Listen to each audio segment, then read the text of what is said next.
Good day, everyone. Today's video is a follow-up from a Twitter post that I made where it highlighted Katie Ratcliffe and I using the Philadelphia DAO data set in our secondary data course to introduce students to other types of CJ-related data, core data being one of the more difficult data sets to find. And Philadelphia, I give them props for this, make it publicly available, and you won't find this far too often, and honestly more people probably need to take advantage of what is available through their data portal. Obviously you can see in front of you, so I'll let you go to it. I'll link to it in the YouTube page, but I'm going to go over a how-to kind of demonstration of somewhat related to our classroom assignment, but also from a post that I saw on Oren's Twitter page, I don't know, a few days, weeks ago, looking at police incidents to charges to arrests, kind of looking at those year by year for illegal firearms.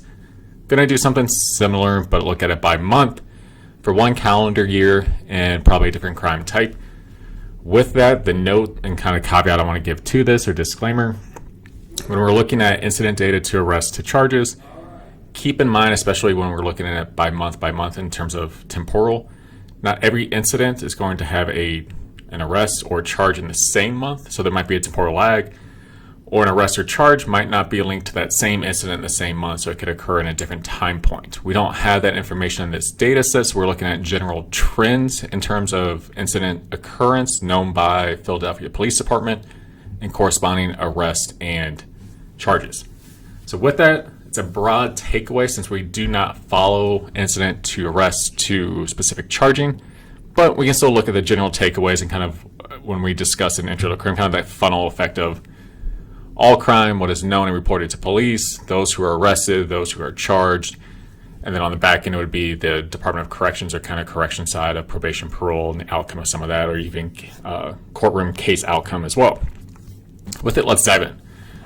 So I've already gone ahead and downloaded two of the data sets, mostly because my computer is slow as hell and I'm waiting on my new one to arrive.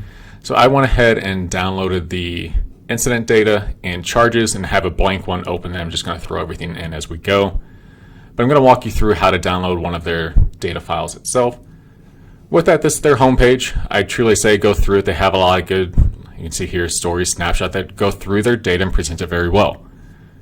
With it, our purposes today, downloads, you can see what they have here broken down by city, police district, zip, census tract, and kind of broken down in a couple different temporal sides. You can also see it links to the incident data for Philadelphia. I already went through here, and you'll see it's by calendar year, and you can download it by a CSV file. Already did that to get it open. I went ahead and grabbed 2021, and that's what we're working with today. We're going to do it by month. I also have the charges one downloaded, so today I just need their arrest data. For those of you who are not familiar with CSV files, this is a good example, honestly, before you download. And you can see what CSV data looks like, comma, separated values. So that first row at the top, all of those are going to be our column variable headers itself. Underneath that, each row represents the values associated with that above it. So the comma separates the unique values itself, so in Excel, specific cells themselves. So we'll see that here in a moment, but the good example is the first column is going to be our date value. You can see what that looks like here. Then an ag assault account, and then firearm serial number that's been altered count, and so forth, all the way down for many, many different types of criminal offenses. If you right click, you can go ahead and hit Save As. I prefer Chrome for this because you can specify to ask you where to save every time. I just get in the habit of that. So I just need my arrest data citywide, hit Save, go ahead and open it, and I'll have my 3 files that I need to work with. With that, like I said, I have a blank one that I'm going to just put everything in it as a combined. If you prefer working in another sheet, you're good to go there. But we'll come back to this, but we're going to start with our incident data itself. So this is the police data. So obviously, crime known to police, then made available online. If you go through it and if you've looked at other data portals, this is okay data. It's not anything stellar, but it's usable. Has a date and time stamp that's separated out. A location block, some's better than others. You can see in here that you already have different types of formats in it, which is kind of a shit way to do it nowadays compared to what's available and what you can do. A UCR code, what that reflects to as text-wise. So if you were to combine these You can see what they look like UCR wise. And then for some of them, you have Latin law and all that good information. You can see it's 100 block, so be it. So we still look at a lot of street segment type of work, depending on what you're doing. Pretty helpful. What's a pain in the ass to still see are intersections. Yes, I understand things can specifically happen at an intersection, but it makes it difficult when you're trying to do more with it spatially when you insert intersections. But to get off of that high horse, what we want to do is limit this data set to look at a specific type of crime. Today we're just going to look at thefts and just thefts broadly, not even thefts from vehicle. Keep in mind these correspond to what's also in the arrest and charges fields. Even for thefts, it breaks it down by thefts and then thefts from vehicle. Two different categories. We're just going to look at the broad thefts one. The first thing that we do need to do is identify the month and pull out and get an aggregate count of the number of thefts per month. So to do that, I'm going to hop in here. We have our dispatch date, insert, and I'm just going to put month at the top. And if you've seen my videos before, I prefer to use the text-based one to just extract it fairly easily so I know what I'm getting every time. And when I say text, it's going to pull it out and format it as a text field. So select my cell there where the date is. Open quote, 4 M's gives me the entire spelled out month. If I were to do the same one with 3, so if I take one out, it's truly the abbreviated one, add it back in, and we have the full spelled out one again. If you double click that, it's going to autofill all the way down, and you can see we just have over 135,000 incidents for calendar year of 2021. With that, we're pretty good at this point of, I haven't cleaned this data file up. This is truly how I downloaded it. I selected A1, Control Shift down right, highlights the entire data field. Well, now it's not highlighting everything, it's finding the gaps. So this is always a pain when it's not selecting everything. So there are gaps in it, and that is good to know. I'm just double checking to make sure the month did it as well. I'm surprised it's doing it that way. So another cheat way to do it if you ever find yourself in a situation, if you still hold down Shift and you go all the way across, and now it's doing all of them. So I have the full row at the top highlighted with all of that data. Just pull it all the way down and then still hold down Shift and select that bottom cell, have all those highlighted now, the data set itself. Go to insert at the top so you have a different ribbon open. Insert your lovely pivot table, which if you're not comfortable with pivot tables, they can do a ton of work, make your life easier.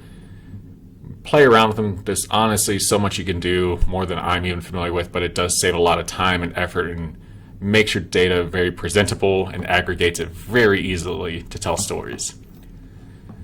With this now, we want our month as our row. And everything in here has an object ID. Simply, I want a count of what we're working with.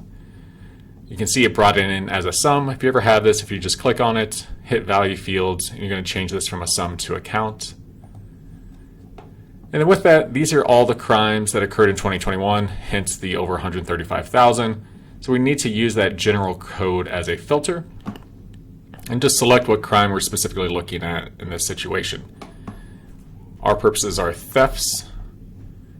So now I have a count of thefts incidents by month for calendar year of 2021. I'm going to highlight this data, and this is what I'm going to copy and paste into this new document that has nothing else in it. Just going to paste the values and update these headers to month, theft, incident, count.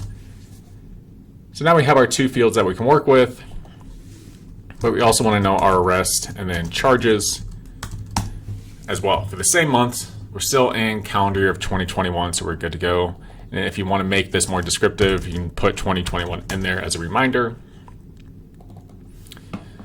But now we can get into arrest and charges. So I'm going to hop over to now the arrest data set. And you can see here it's broken down by day from 2014 through probably a day or two ago when they last updated.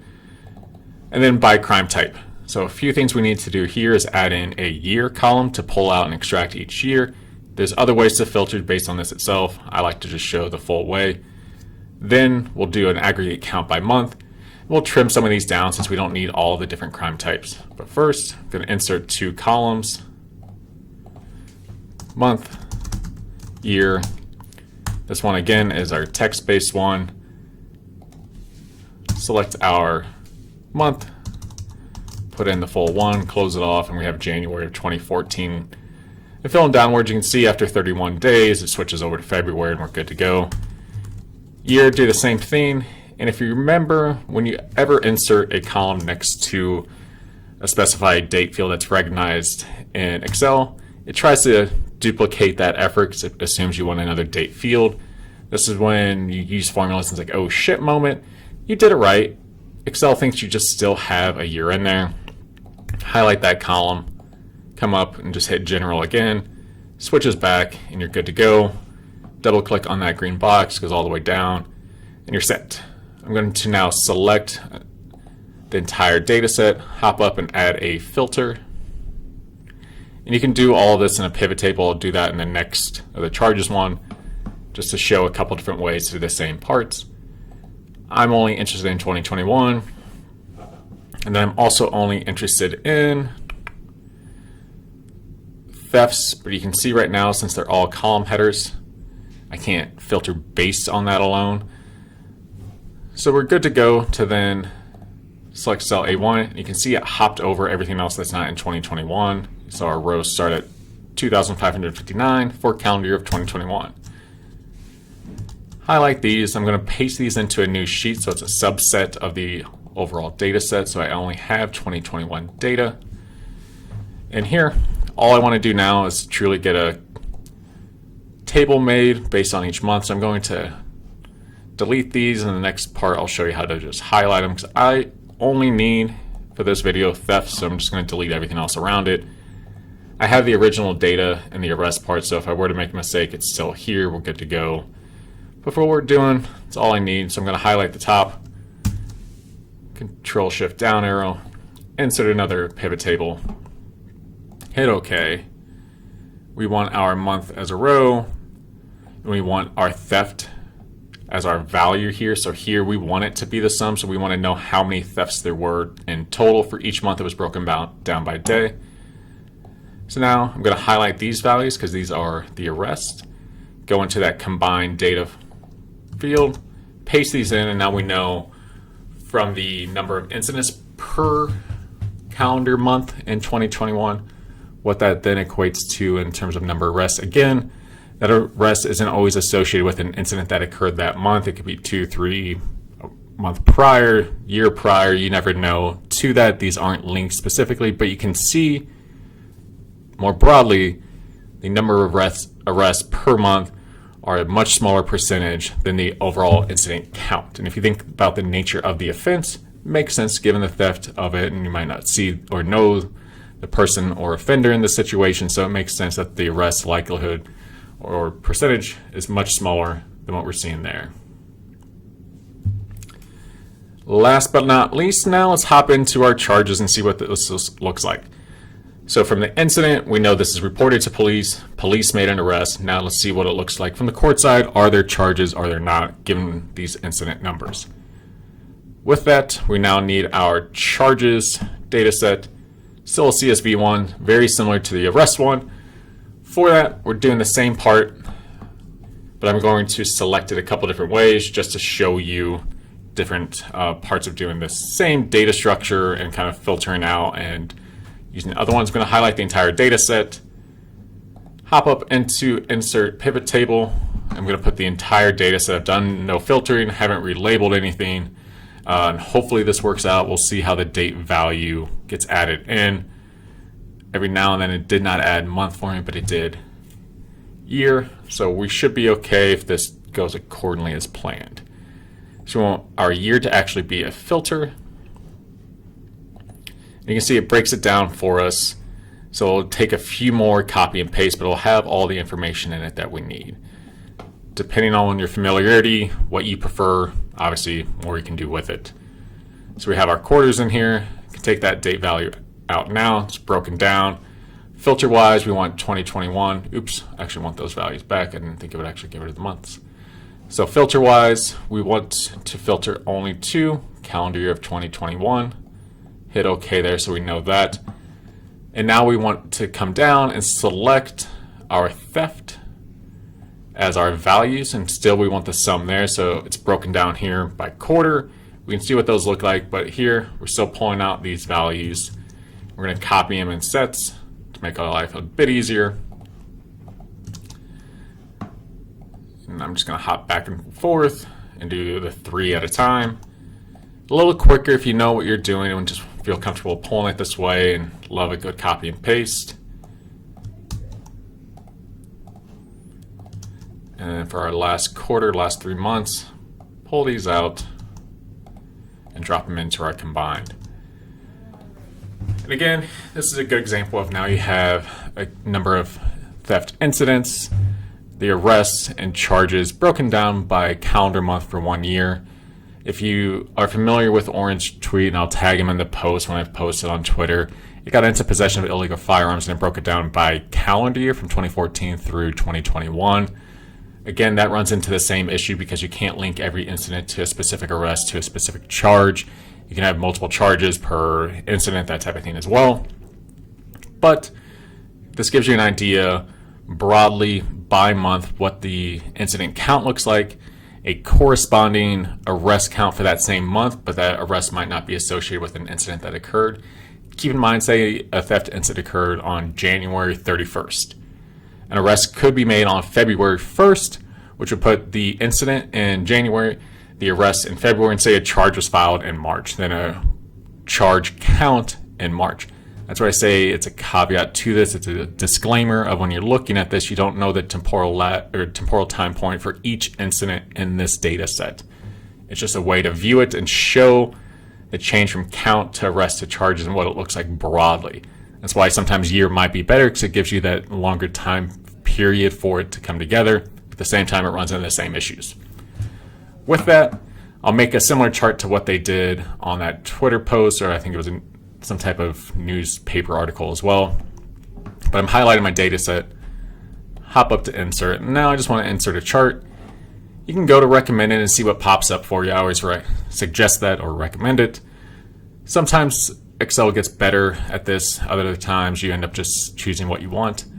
This is not a bad one if you want to do a secondary axis and have the arrest count and charges on a secondary axis with your incident count on the primary one here. I say that because our counts are drastically different when we have thousands compared to tens and a couple times over 100. You can't see as much variation with it.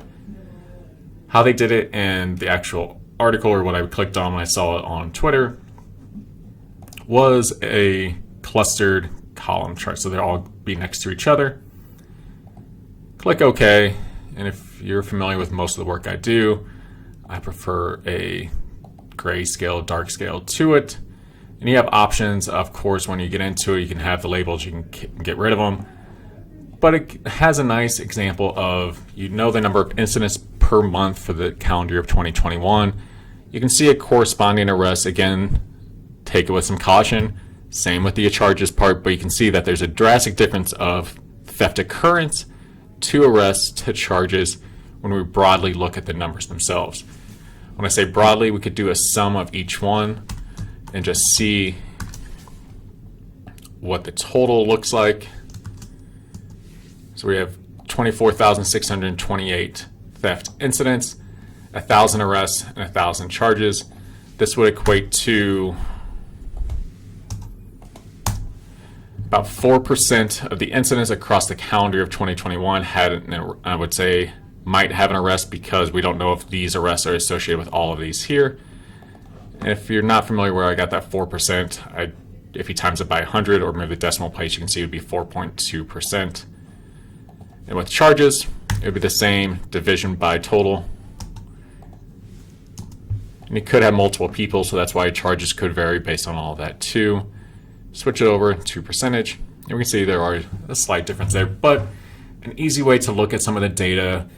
Again, Philly is a good example of how to use and look at some of the court data. They make it publicly available across crime types, dates, with different outcomes. Truly, spend some time with it. Much more you can do than what I showed here, but a good example of publicly available data that should be used to better the community and what we're working with. Until next time, take care.